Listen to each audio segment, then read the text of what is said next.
Taken. Turning to the 2012 presidential elections, new poll numbers showing Texas Governor Rick Perry taking the lead among the Republican contenders for their party's nomination for the first time.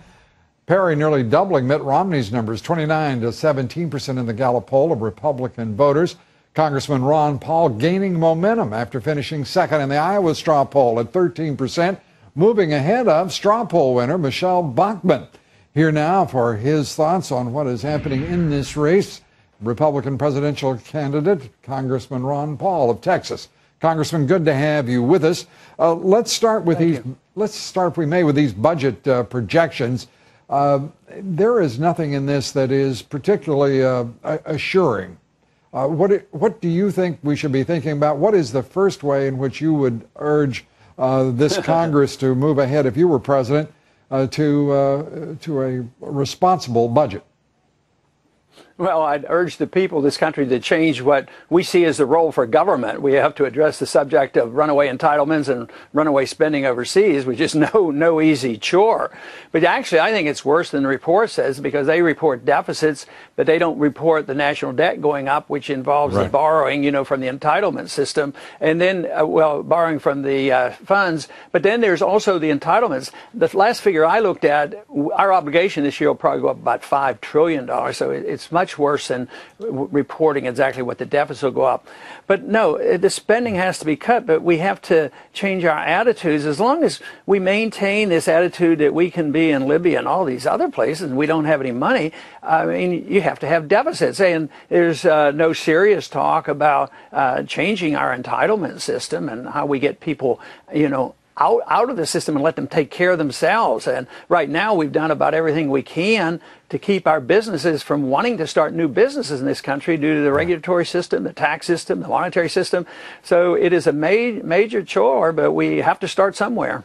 Let's say that we started with the federal government, since you would be in charge of the federal government. There is a government here, $4 trillion being spent. The charge from the Tea Party is, and I think many people certainly agree, that they've got it exactly right. That government has to reduce its size. It has to reduce the scope, scale, and dimension of its operations, its presence in our lives. Why would we not first attack what is doable? And that is government itself. Start reducing the size of this government and its operations. Well, there's too many that benefit. There are 20 million people who work for government, and a lot of these are local people, but they have to be hired because of all the regulations of the federal government. So 20 million people, that's a pretty good special interest. And how about all the people who get checks from the government? There's a powerful amount of special interests receiving benefits, and yet the Tea Party movement is expressing themselves because they're on the other end of it. They're the ones who have to produce and cough up the taxes and suffer the consequences and lose their jobs. And they're the ones getting redistributed. Yeah, well, and now they're getting pretty annoyed, but it's going to get rough and tumble, because as soon as there's an attempt, what frightens me is about when some of these states have made some honest efforts to rein in some of these expenditures, people get pretty angry. They even call for recall elections, and you're accused of not caring for the people and you're being heartless. Well, what if we do end up... Yeah, I just wanted to say, Congressman, I think we've got some pretty good news coming out of Wisconsin.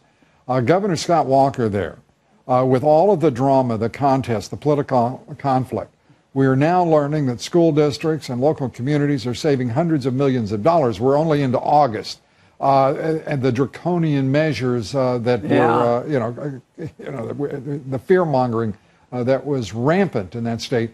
The governor is prevailing on every quarter here. It's good news for the national movement, whether you call it the Tea Party movement or under the aegis of the Ron Paul movement in this country, to see real empirical evidence and benefits of fiscal prudence and responsibility.